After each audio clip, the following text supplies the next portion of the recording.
Okay, no any questions? No, just more of the same. Yeah. Just the next installment. Next installment. Oh, we're doing arpeggios, huh? Oh, that's right. We did a couple weeks back. Okay, let me do some figuring here. I'm still not very good with them yet. It'll take some time. Okay. You're descending, and you're playing in pattern 4. Polygon is square, but that doesn't matter because you're going to be moving horizontally anyway. The key is A. Okay, let me write all this stuff down. Okay, key A. You're in the square.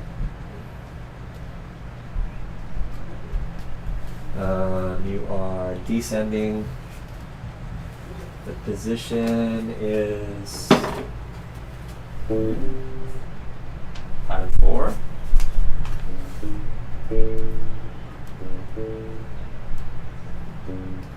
Yeah, good.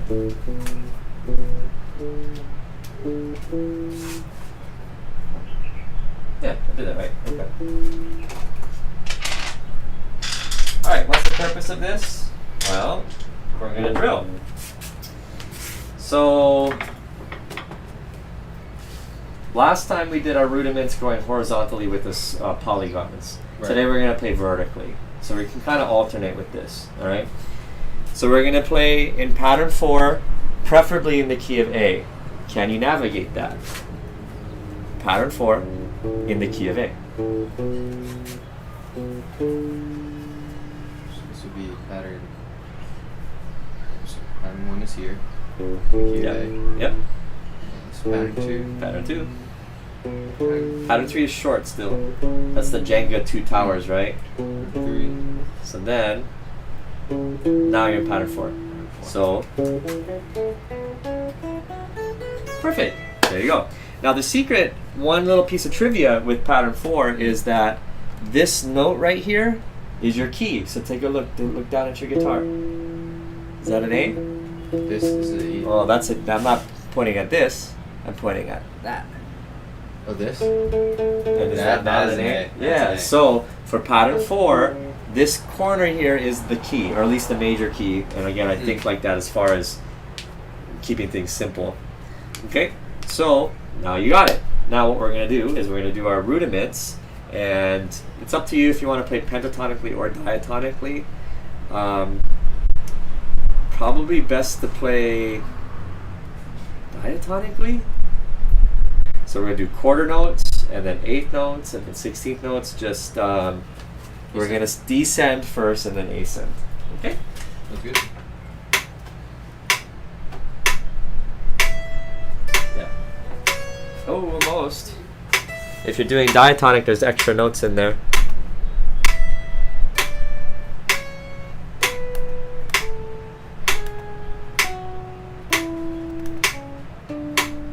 See, it's easy to kind of get lost because you're not used to it. Don't ignore the metronome.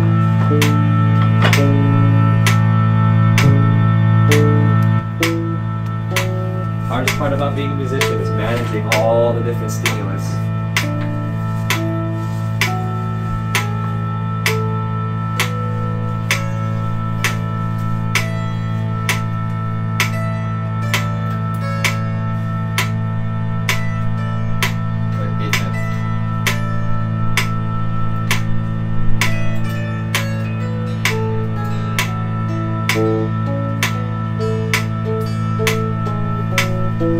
stick. So now we're going to make it even harder. Mm. This is what we should be aiming for. So from the beginning, we got quarters. False alarm. 3, 4, 8, 16.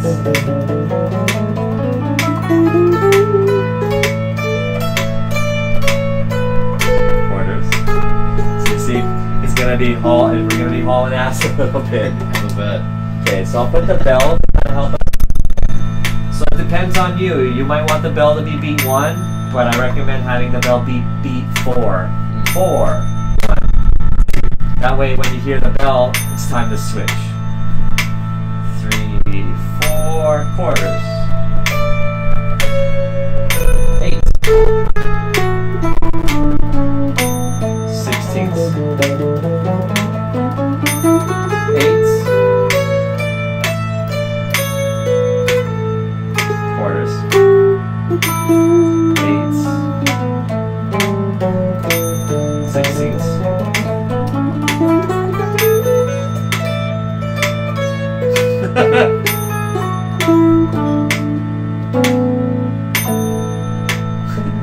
See, not bad. So it's hard to manage the measure switches. Yeah. Sometimes I make mistakes on this too. So it's hard to manage the measure switches. And if that's the case, you can kind of do what you were doing. If you want to make it a little simpler, is just stick with one subdivision going down, and then when you switch directions, switch the subdivision. So for example, you can do quarters. You can jump in if you want. So I'm just going to hold quarters the whole time.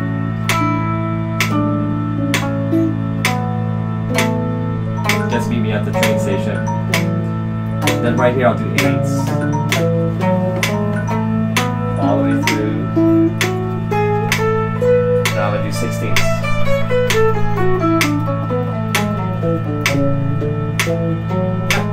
So that's kind of a way to kind of do it without getting too confused. But you're always going to be locked in that rhythm the whole time. So take it with a grain of salt. Anyway, the point here is to practice picking first and foremost. That's always the priority with this exercise, but now we're kind of combining it with something else. So it's like primary function and then auxiliary function. And I like the randomizer because then it puts you in different patterns that you might not have been in normally and different keys that you might not have been in normally. Pattern 4 is pretty comfortable though. Oh, I love Pattern 4. Pattern 4 is real good. Real good. So with that being said, we can do the same thing with groove. So, working with the drum set thing, we can still work with our scale patterns. But this time what we're going to do is we're going to work horizontally. So we're in the key of A, and we drew the square, which is right here. Bottom of pattern 2. Yeah. Good job. So we're going to descend, right? So we're going to start here and go down, but when we run out of space, we're going to slide over. And then, when we're all finished, we're going to slide back up. But we're always going to start on the highest available note. Got it? And we're going to hold downbeats for a little while. So like... Now you have to manage the position switch. See that? So position switch. Yeah. And then another position switch. So again, try to conform to the parameters. Another position switch. There you go. Oops. Ramp, right? Position switch square. And we're going to make pattern 1 our last one, so position switch. So let's call this the ceiling, even though we could go further, let's just call it the ceiling. So now we go back. Yeah. Okay? So you got it? So you have to manage the position switching while also maintaining the groove, and then you don't know when I'm going to say switch, right? So it gets real fun. If we can call it that. Uh-oh. So even just this in of itself is challenging. So you kind of have to listen to yourself, is it too challenging? Is it just the right amount of challenge? Is is it not challenging enough? And what's kind of annoying is sometimes that changes depending on the day. You know, you might wake up and just, you're not as good as you were yesterday. But you might wake up and be like, I'm way better than I was yesterday. Why is that? It's, I don't know. It's the organic process, man. Some days you grow fast, some days you grow slow.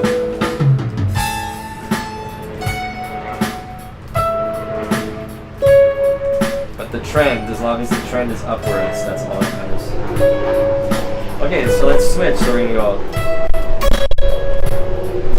Now we're on the back beat. Okay? So it's just like the previous games, but now we're adding a totally new dimension, which is traveling. Switch. So there's a setup note. And it's hard for me to talk about this while also maintaining this, so keep that in mind. Yep. Switch, so that's the worst kind of switch because you gotta switch the groove while switching position. So I'm gonna do it to you again. Switch.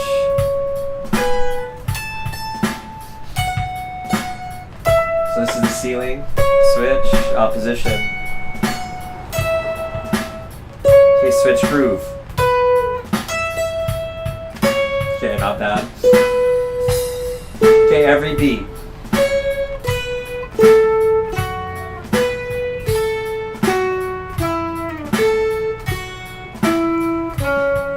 Okay, when you're ready, only the back beat.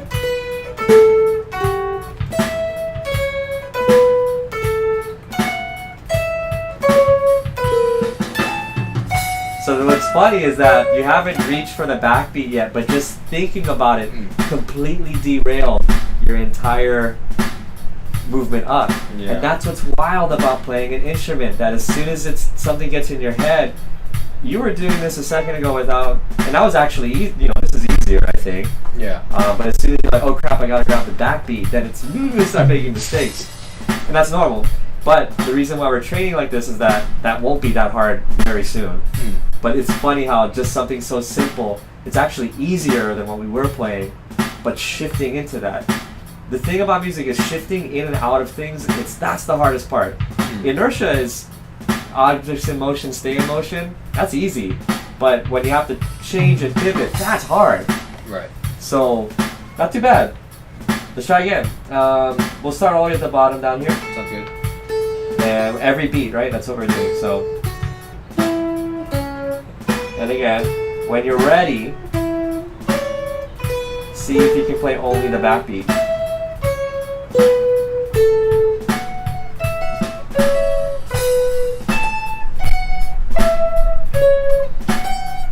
So I don't know when you're gonna switch, so I'm gonna keep playing.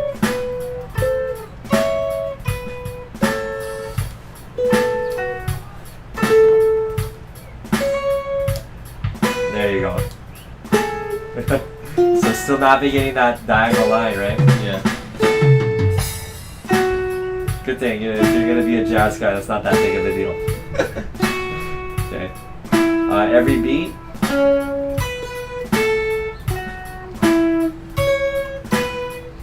Okay, when you're ready, only the downbeat. Good job. Now the downbeat, always easier. Every beat.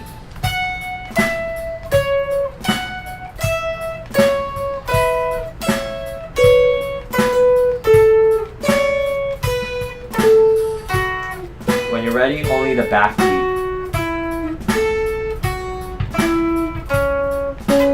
Nice.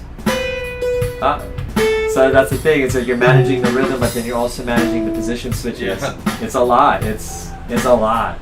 Now this isn't something that you'd want to be thinking about if you're playing. Right. Not at all.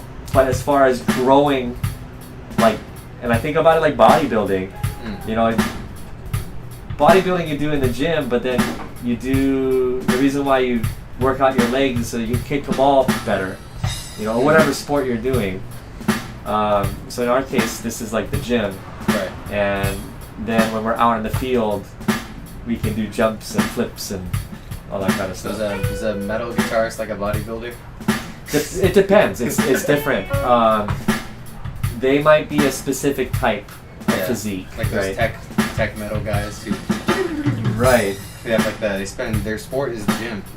Pretty much, and so then that's all that they do. So it's a CrossFit. Yeah. It's CrossFit for music. I mean, depending. It's cool stuff though. Yeah. Not my thing, but I like watching it. Oh, yeah, it's a spectacle. Okay, anyway, so that's my whole point there is, I still got a little bit of time on this. So, again, it's taking the same concepts, and notice how we didn't even get to the upbeats at all. So maybe if we did just single position, so if we did only up, like downbeats, upbeat. So you got to kind of keep in mind, it's kind of like setting up the perfect match, right? On like a video game, like, okay, this character's hard, but this stage is easy. It's kind of like setting up your own handicaps or difficulties, and you don't want to just grind doing the same thing. You're gonna waste a lot of time. So once it becomes easy, you got to kind of make the executive decision to make it slightly more complex. So then you're not just wasting time. Time is a precious resource, and the older you get, the more you're gonna realize that. And the sooner you can get results with quality, without cutting corners, without wasting your time, it's the best. So this is what I'm trying to teach you, and I'm just kind of making things up a little bit. We'll come back to the ear game, but now we're going to get to scales. So here's where this really matters. If we weren't doing any of that stuff and we were like, okay, let's practice our scales, this would be a hefty practice regime. So we're going to first start in pattern 1. This is the pattern 4. This is the truncated version, but we're eventually going to do this in all the patterns. And some higher level students, they can do this in 5 minutes, 10 minutes. That's really fast. When we're first doing this, it might take the whole lesson. I'm hoping not today because I want to show you some other stuff. But we have to do this at least once. So it doesn't really matter what key, but we're just going to stick to what's there. Pattern 4A. Yeah, we'll start there. So this is similar to like how I teach my scales to everybody. And first I go, okay, let's learn can you do pattern 4? Pentatonically first, right? Okay, great. And then I have to play pentatonic in the different, like keep going, play all 5, right? So what we're going to do is we're going to stay in one position until we check all the boxes. So we're going to play, and just because this says descending, let's start from, we'll go from scratch. So just ascending and descending. Oops.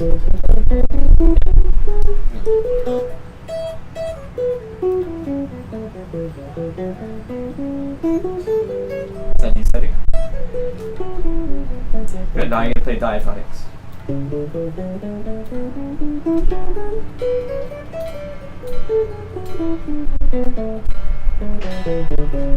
Now there's all sorts of fun that we can do here without going any further. We can then do cascades. So cascade by thirds.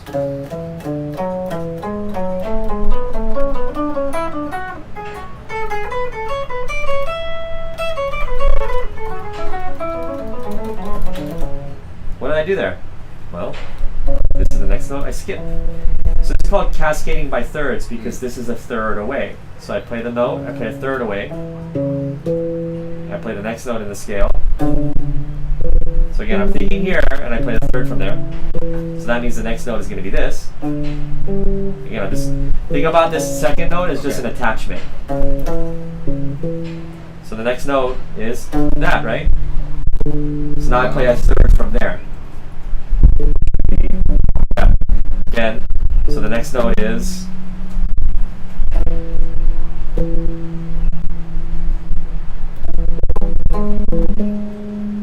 so that was again we're attaching. So what's the next note? That would normally be a third, but in this case the third is here.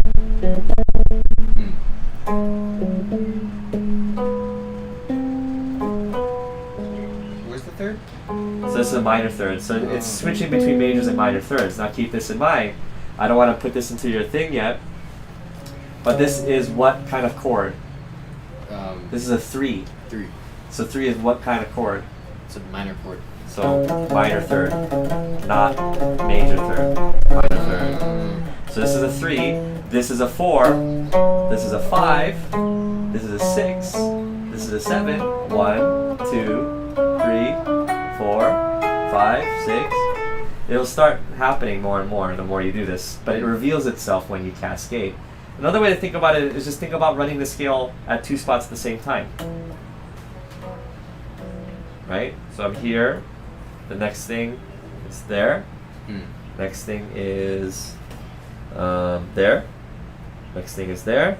So I'm running 2 scales at the same time. That's another way of thinking about it. Not 2 separate scales, just, yeah. So think about those as 2 starting points and they go. That's called cascading by thirds. This is real healthy stuff. Oh, almost. What will be the next note?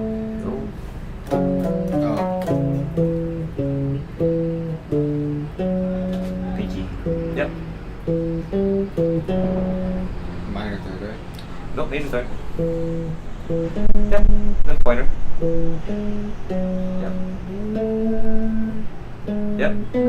Yep. Pinky. See, now your hand's starting to figure it out. It's not as bad as it seems. Very steep learning curve for like a minute right at the beginning. Yeah. But then your hand starts to kind of get it. And then you also start hearing that sound, because that's a very classical sound. We've heard it all before, Yeah. so our ear catches it pretty quick. But it sounds cool. That sounds way cooler than doing this.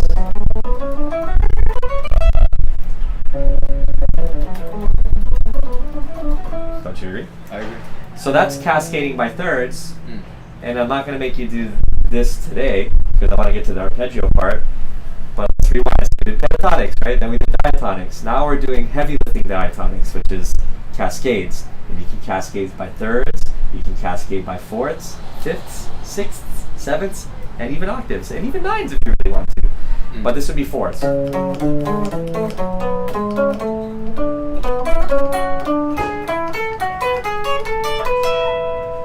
This is fifths. Oops. No, made some mistakes. But you see, it's the same concept, but now I'm just spreading. Instead of it being this close, it's now that close, or that close, or that close, or that close, or. But you're still trying to run that, and then what that does is it gets your fingers kind of jumping all around that scale box. Anyway, that's cascades. After you finish cascades, next is arpeggios. So this is more where we're at. So probably for you, you'd want to do pentatonic, diatonic, arpeggios, and then maybe one day do cascades if you want to get stronger in a particular pattern without having to think about it. So the secret here is knowing what value this note is, like what intervalic value. And I kind of gave it away earlier, but if you ever forget, this is why knowing this is 1 is really helpful, because you can go 8, 7, 6, 5, 4, 3. So 3 is what kind of chord? It's a minor chord. So you'll be playing some sort of minor arpeggio. Go for it.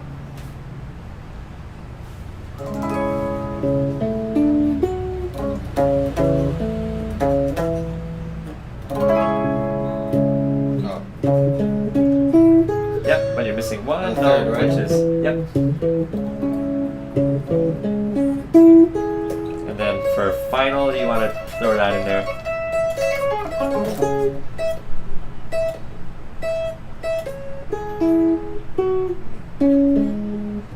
So try not to put the pinky over the ring. The ring must roll. That's the hard part about this.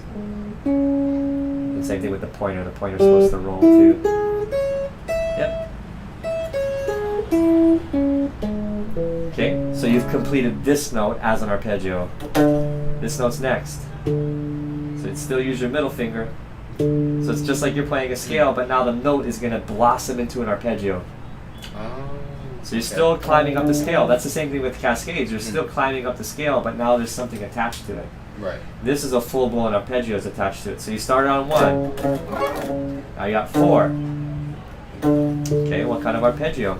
4 is it's a major chord. So And then what kind of shape? I don't know. it's got to be a major shape. It's got to be. Yep.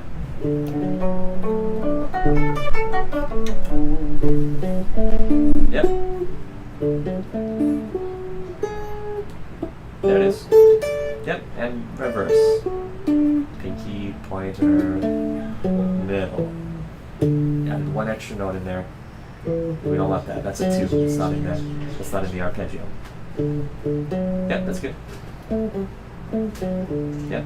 La, la, la, la. So try again. So you're still at note 4, turning it into an arpeggio. Yep. Great on the way up. Good. So that was 4. Next note. And normally you'd be playing with your pinky, right? You're still in scale. This forces you through the different arpeggio shapes, you see. This is 5? This would be interval 5, which makes it chord 5, which makes it a major arpeggio. So this would be called a G shape, right? Oh, yeah.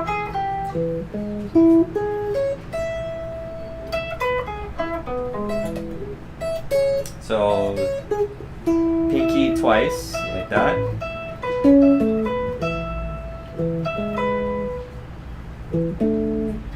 Okay, Oh, we're pretty, starting. right? Yeah, we're starting in opposite directions. You started off fine.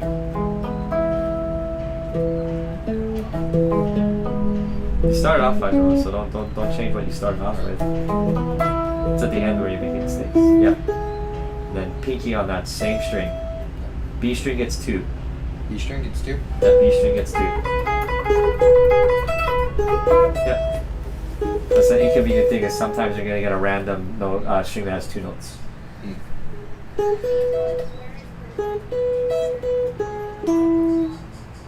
Pointer again.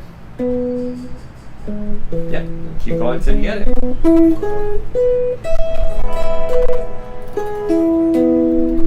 One more time.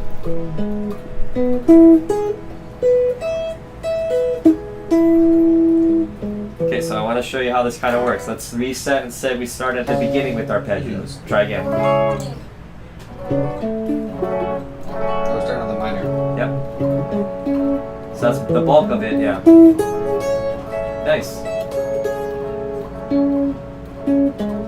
Okay. And you only need to do it once. Yep. Next is.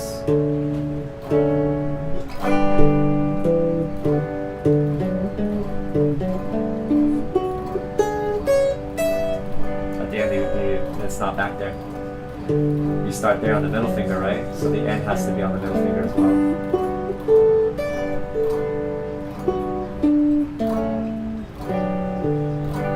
Good.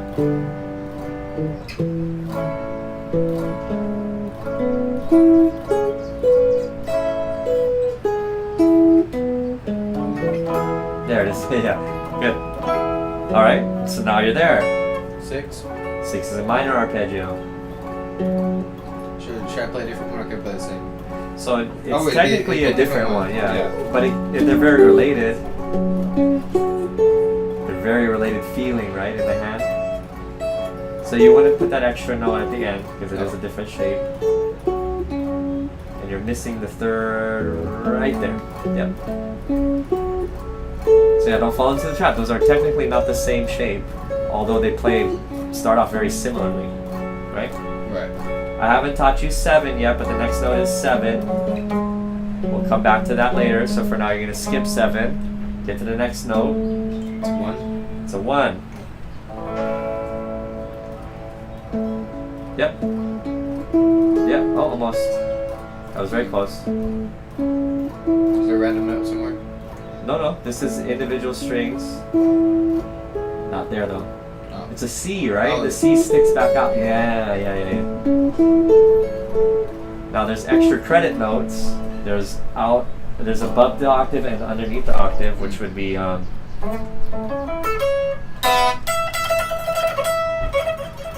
that's where you end it.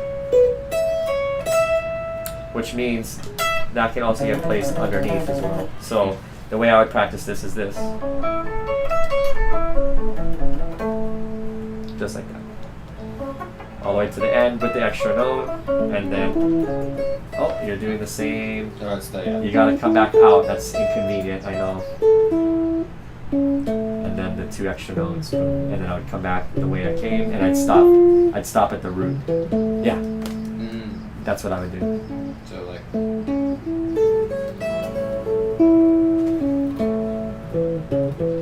Perfect. because that tells you where it started, where there's some extra notes. Because it gets mirrored on the E string, right? Yes. Okay, finish with 1. Next note is 2. Yep. So 2 is what kind of chord? It would be the 2. It would be a minor chord. It's a minor chord. Okay, now we're down on the D string, so Did we go over minor D string? yeah, D minor shape. Yep. Oh. Okay, so it would be. So it's gonna start off like everything, all the other minors with your pointer finger, like this. Yeah, so you're gonna start developing this instinct just to go, I don't know what I'm playing, but I know I gotta do that. And it's still starting off like all the other ones. Yep. Now the hard part. That's it.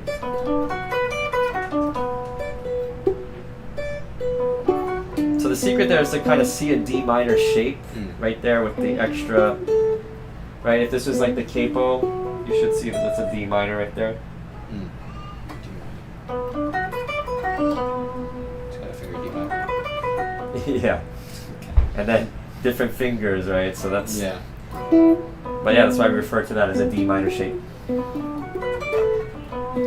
Yeah, this has got to be probably the most, if somebody watched this that wasn't into guitar, this would put them to sleep real quick.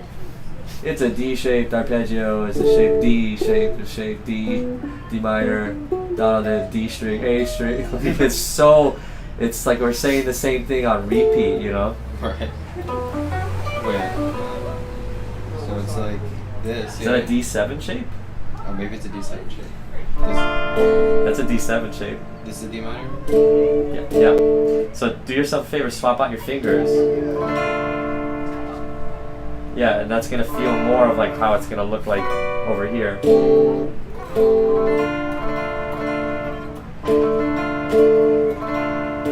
I'm not using my pointer finger at all.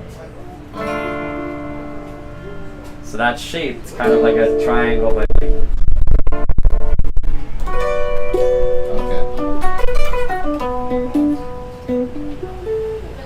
other side, pinky. Yep. Okay.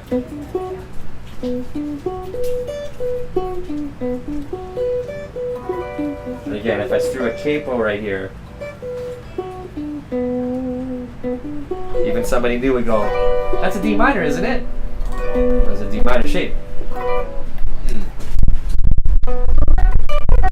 So just got that extra note. That's the third right there. Now there's notes underneath, which is this, directly above. By the way, you're always gonna, if you have a string above you, you're always gonna have a note right above. After that, it gets hard. So that's that.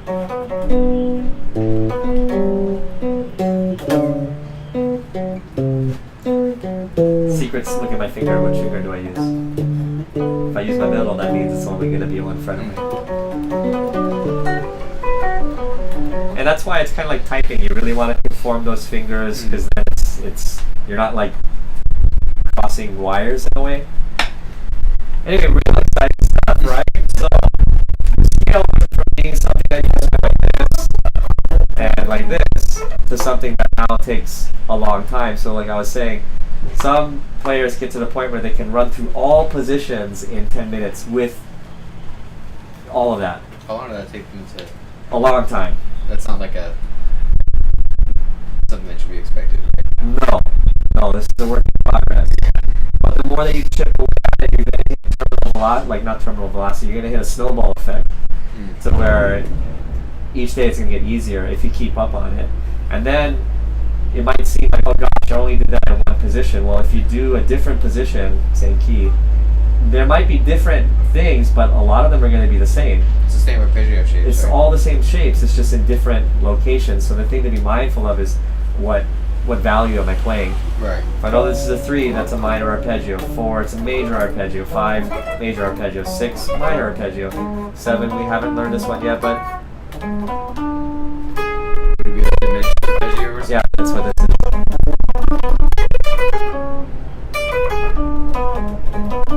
And unfortunately, that doesn't have a shape that we can really think about it. We just have to call this the diminished shape.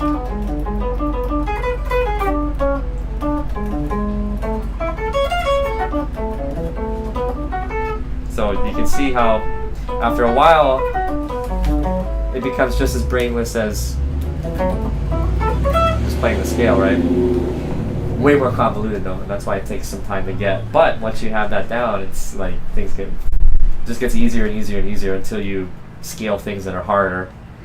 So then another healthy thing to do after all of that is then see if you drop in harmonic minor shapes, so that it still keeps going. And what that would look like is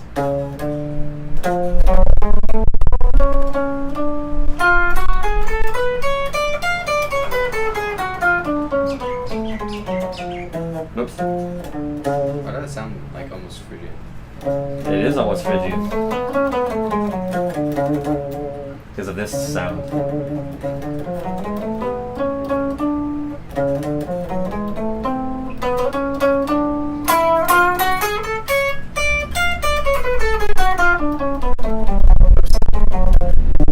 So you can see that's kind of where I'm working, because I haven't I haven't practiced that enough times to where it's brainless. Nor do I have a lot of students that get to that point, because I usually lose them at cascades and arpeggios. I just go, oh, okay, that's fine. There's some that practice it a lot, and I go, okay, all right. And I usually, the final test basically, and you only have to do this once, is play every single position, pentatonic, diatonic, cascades, and arpeggios, within a reasonable amount of time, like half hour. It's kind of like a test. It's truly like a test. And I go, all right, then we can move on to something else, and I almost never do that ever again, because you've basically proven to me that you can do it. And then if you decide to do it on your own, that's up to you. So, kind of a gatekeeping thing in a way, but I think it's good.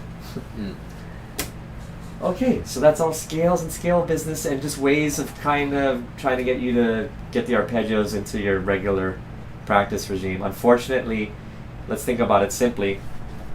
If you play pentatonically, that's a one pass through, right?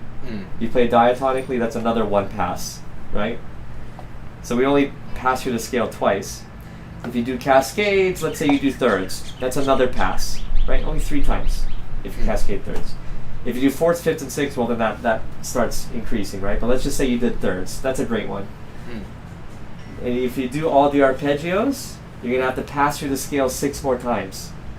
So it's doubled in length from one thing, right? You'll have to pass through the scale 6 additional more times, because there's 6 arpeggio shapes that you know. So you'll be passing through the scale 9 times before it's over for one position.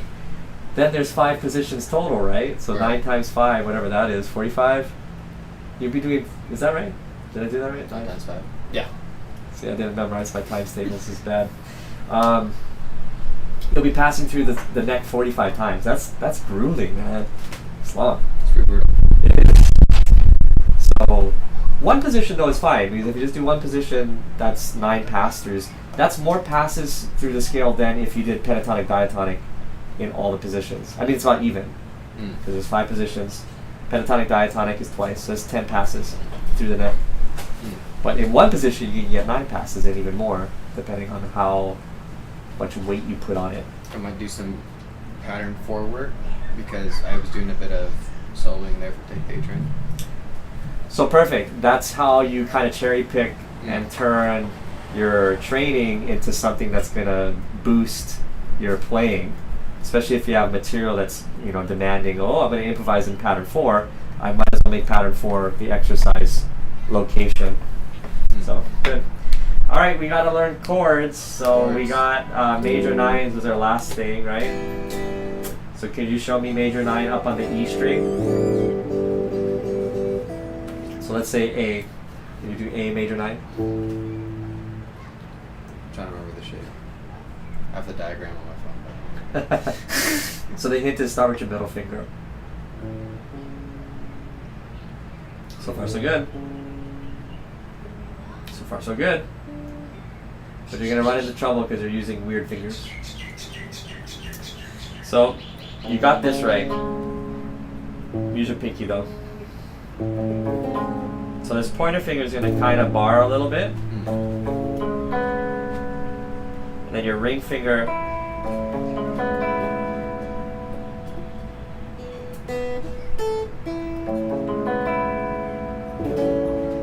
do not not let this middle finger cave though, because it's going to block the third.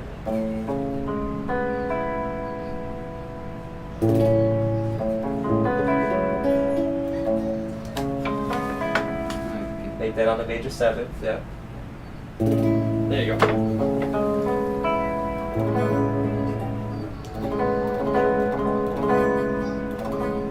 Do I want this noted? Yes.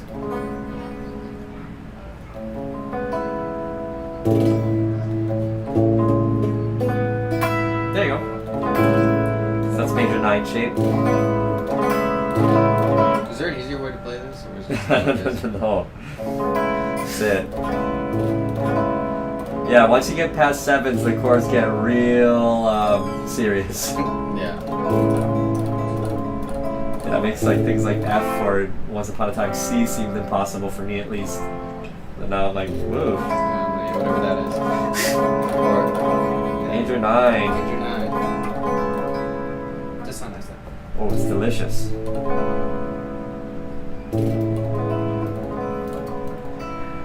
Okay, major 9 on the next string, so let's like say we did E.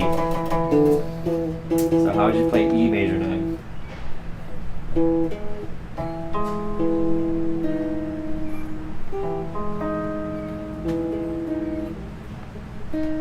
Yep, there you go. So this one doesn't have a fifth in it.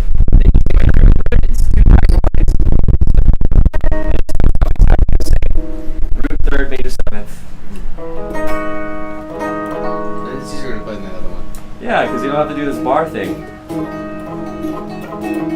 But really, if you compare it to how it would look like if you were doing like L systems,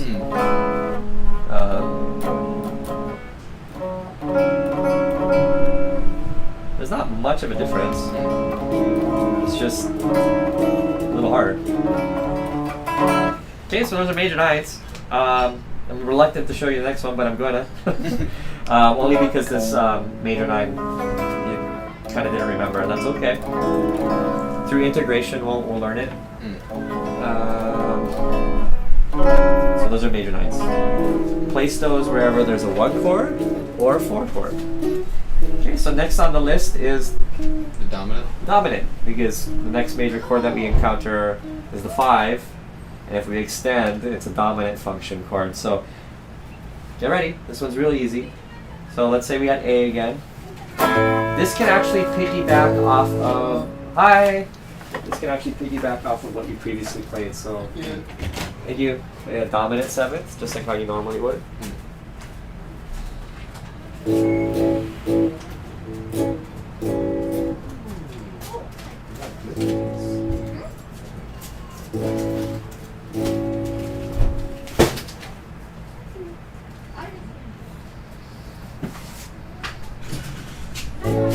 Hello.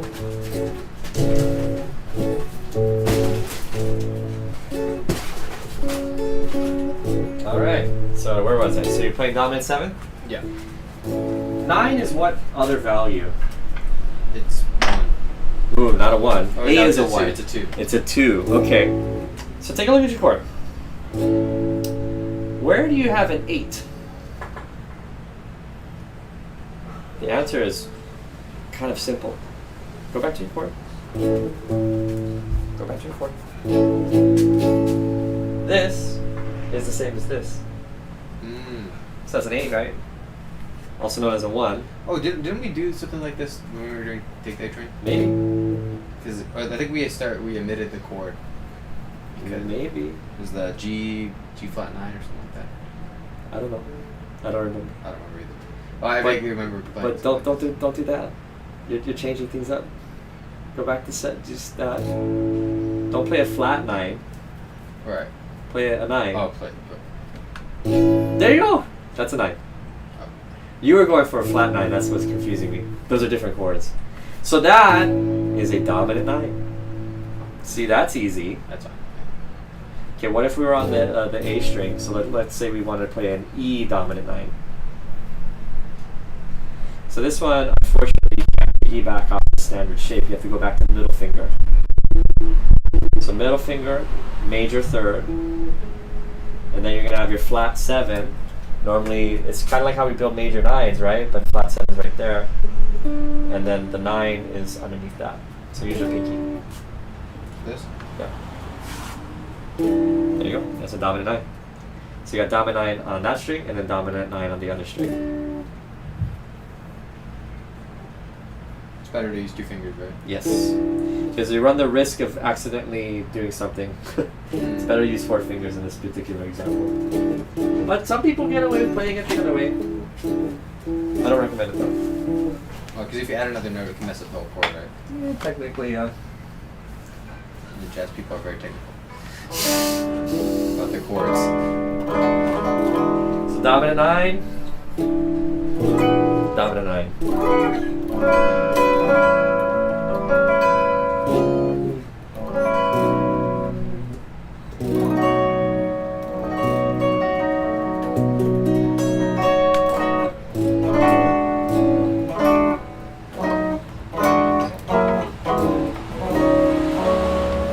Good practice is just jumping between the 2 strings, and then jumping between the two types.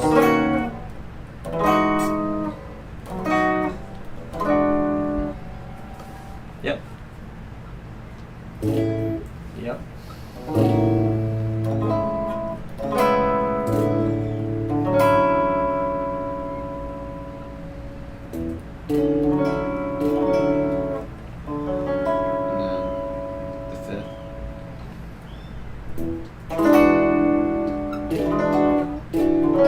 Remember, you gotta remember how to play both these types of chords on both strings.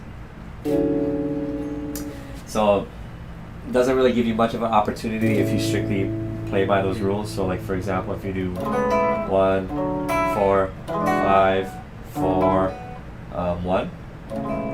Well, what happened to the other shape? So you'll have to figure out a way to kind of cleverly do that. So you'd have to thumb like a 2 or something. You'd have to go someplace else, yeah. But what you can just do as an exercise though is just and then. So I'm not conforming really to anything in particular. I'm just trying to get the shapes down.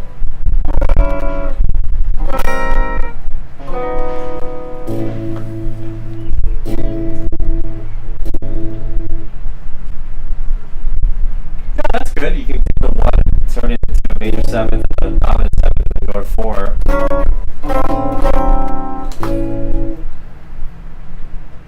And then you can also start to see how they change a little bit, right? Right. No. Yep, so that's major 7, major 9, and then dominant 9. Oh, dominant 9 is Very similar. yeah. Right? So, major 9, dominant 9. See, I'm boring myself, I'm yawning. Sheesh.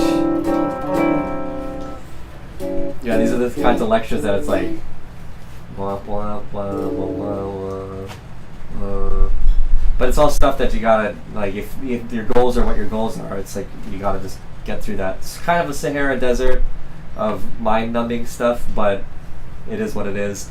The task at hand is pretty straightforward. Just gotta put these next increments in, practice them enough to where they integrate, and then once they've integrated, now it's time to learn the next sequence. So just kind of expanding your horizons basically without not having control over it, because you can learn a bunch of stuff, but if you can't execute it, you haven't really learned it. Conceptually you got it, but you don't have it in your fingers yet, and then if you can't play it, it's almost kind of useless. Not to say that learning about it is cool, that's its own thing too, but I think important thing is to make sure that you are integrating it as well. So those are dominant 9s. Those weren't as bad as the first one. No, they get a bit easier. So what we did, keeping track of what we did. So we did positional picking in pattern 4, and we did horizontal groove, and we only did downbeats and backbeats. Well, we got 5 minutes left, so we might as well just do the ear game in the remaining 5 minutes. Nothing too exciting today. Just dominant 9s, and oh, we did scale work, and that's an important note. And so we did ARPs in pattern 4.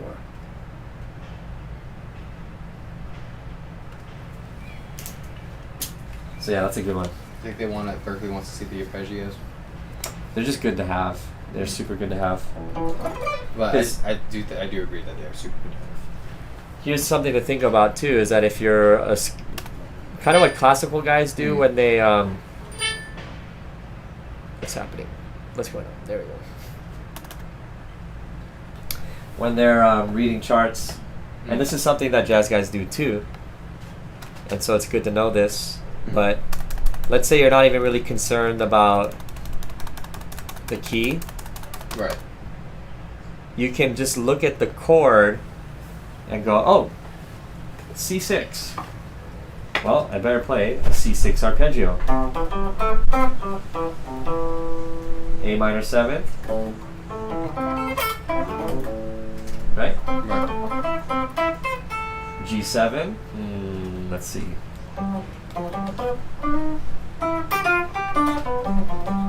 That's me not playing. Do you see me jumping around? All I'm doing is I'm reading that and going, oh, I'll just play that arpeggio. Maybe not like a scale like this, but I'll like chop it up. It's like gives you a free idea almost. Right, a template. And you don't really have to think that hard if you have these arpeggio shapes memorized. So perhaps this is a bad example, but okay, E minor 7th. A minor 7th, D minor 7th.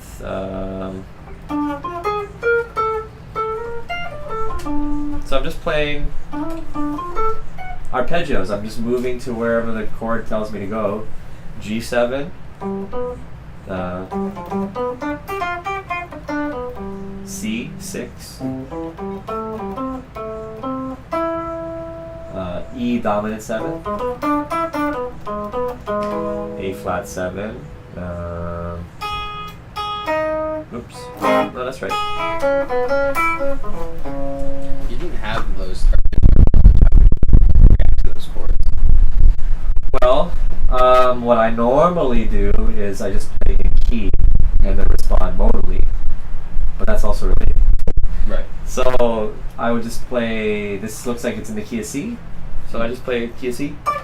So play E minor 7th, and I'll show you kind of what I do.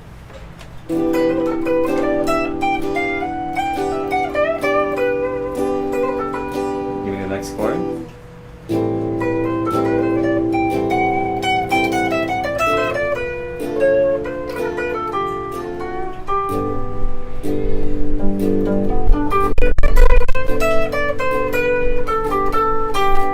C, just play a C. Just play C.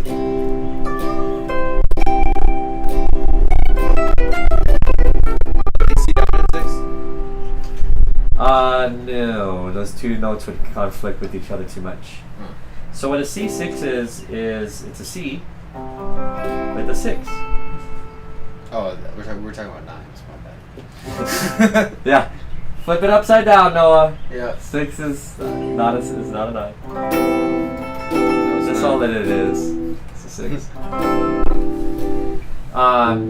So the trick is knowing when the chords are in key and when they're out of key. So kind of what I've been doing is anytime I know that the chord is out of key, I'll know that I gotta pay attention. Is that like a circle of fifths type of?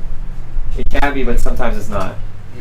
And if it is a circle of fifths thing, that's really easy because then it's just one note being different. Right. But oftentimes where you can be like kind of playing along and then all of a sudden a section comes and it's like, wow, I sound terrible all of a sudden. That's because they're doing something else. Move somewhere and you're not there. Basically, yeah. So for pop songs, you can just basically play in key and you're good. They almost never do anything unorthodox, but jazz is almost constantly fooling with those expectations. And as a performer, you'll have to kind of ride those transitions. Another strategy too is just looking at the sheets and looking at where there's accidentals. Right. So if you look in this melody, where's my mouse? There it is. Accidentals are the notes out of key, right? Right, but if you just look at it, they have either a flat in front of it or a sharp in front of it, or a natural in front of it or whatever.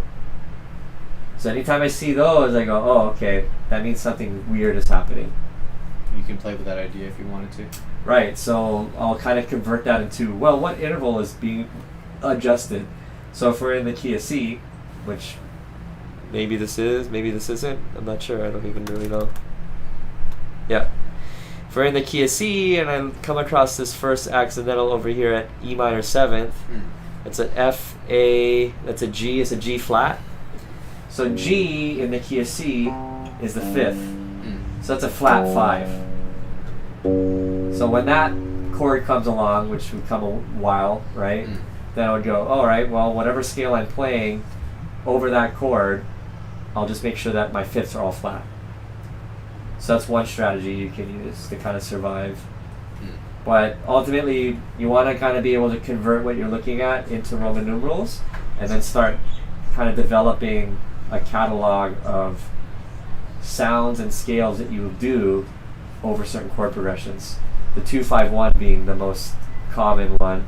So usually jazzers start with that. They learn how to do all the different kinds of cool things over the 2-5-1 chord progression, because those are everywhere in jazz.